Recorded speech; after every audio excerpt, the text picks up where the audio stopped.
আসসালামু আলাইকুম সুপ্রিয় শিক্ষার্থীরা, চতুর্থ শ্রেণী বাংলা নতুন বই ২০২৬ অনুসারে তোমাদের পৃষ্ঠা ২৫ ও ২৬ পৃষ্ঠার তোমাদের এখানে যে কাজগুলো রয়েছে সেগুলো আমরা এখন দেখব যে আসলে ২৫ এবং ২৬ পৃষ্ঠায় কি কি রয়েছে, কোন কোন কাজগুলো রয়েছে সেগুলো। তোমাদের জন্মেছি দেশে সুফিয়া কামাল কবিতার থেকে, যেমন এখান থেকে তোমাদের যে কাজগুলো রয়েছে আমরা যদি একটু দেখি যে এখানে শব্দার্থগুলো রয়েছে, তোমরা এগুলো একটু শিখে নেবে। এরপর রয়েছে তোমাদের এখান থেকে ২৪ পৃষ্ঠা থেকে কবিতা থেকে মিল শব্দ খুঁজি, এখানে কবিতা থেকে মিল শব্দগুলো খুঁজে লিখতে হবে। এরপর বাক্য লিখতে হবে, গুনগুন, চাষে, ক্লান্তি এগুলো দিয়ে লিখতে হবে। এরপর এখানে শূন্যস্থান রয়েছে, শূন্যস্থানগুলো আমি প্রশ্নগুলো উত্তর সবগুলো তোমাদের দিয়ে দিব।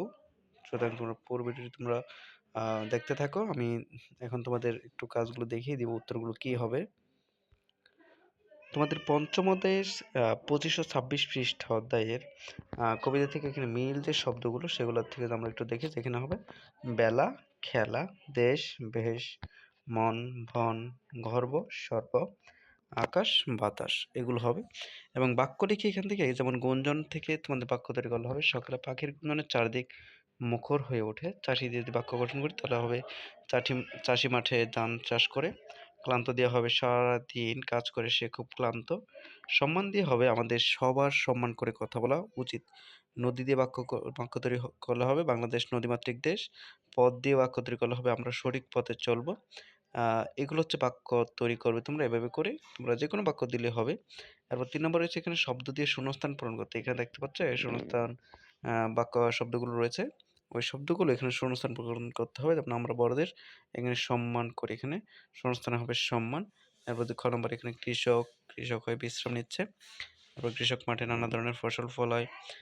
গ নম্বর হচ্ছে আকাশে সাদা মেঘের বেলা বেশি বেড়ায়। নম্বর হচ্ছে সিলেটে ছোট বড় অনেক পাহাড় আছে।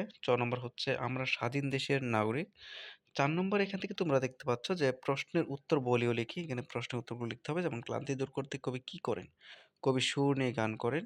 খ নম্বর প্রশ্ন, কবি কেন এদেশেই মরতে চান? কারণ কবি এই দেশকে ভালোবাসেন এবং এখানেই জন্মেছেন। সুতরাং তিনি এজন্যই এদেশে মরতে চান। গ নম্বর প্রশ্ন, মা ডাক কেন এত ভালো লাগে? মা ডাক মধুর ও স্নেহভরা ভোলে ভালো লাগে। ঘ নম্বর প্রশ্ন হচ্ছে এদেশের শিশুরা কি হতে চায়? এদেশের শিশুরা মানুষ হতে চায়। ঙ নম্বর প্রশ্ন উত্তর হচ্ছে বাংলাদেশের প্রকৃতির কি কি ভালো লাগে? আকাশ, বাতাস, নদী, পাহাড়, বন ভালো লাগে। যদি এখানে ৫ নম্বর বলা হচ্ছে আবৃত্তি করে, যেমন শিক্ষক শিক্ষার্থী নিজে আবৃত্তি করবে। এখানে যে কবিতাটি আছে সেটি আবৃত্তি করতে বলা হচ্ছে, কবিতাটি আবৃত্তি করো।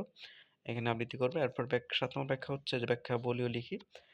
শত শয়ান সাত করে এর ধুলি মাখা, ধুলি মাখি সারা গায়, ভর গৌরব মাথা উঁচু করি মানুষ হতে চাই। এই কথাগুলো কবি বলেছেন, তিনি দেশের মাটি ভালোবাসেন, দেশের ধুলো মাখাকে তিনি গর্ব করেন। এই গর্ব নিয়েই মাথা উঁচু করে একজন ভালো মানুষ হতে চান। কবির এই কথাগুলো ছিল। তো চতুর্থ শ্রেণী তোমরা যারা রয়েছে বাংলা বিষয়ে তোমাদের ২৬ পৃষ্ঠা এবং ২৫ পৃষ্ঠা যে প্রশ্নগুলো ছিল সেই সকল প্রশ্নগুলো তোমাদের উত্তর দেওয়ার চেষ্টা করেছি। তো প্রিয় শিক্ষার্থীরা, তোমাদের আবারও বলবো, তোমরা যারা এখনো চ্যানেলটি সাবস্ক্রাইব করেনি তোমরা এখনই চ্যানেলটি সাবস্ক্রাইব করে বেল বাটনে ক্লিক করে আমাদের সঙ্গে থাকো, যেন আমাদের দেওয়া প্রত্যেকটি প্রশ্ন উত্তর, প্রত্যেকটি সাজেশন, পরীক্ষার বিস্তারিত টপিকগুলো তোমরা খুব সহজে পেয়ে যাও।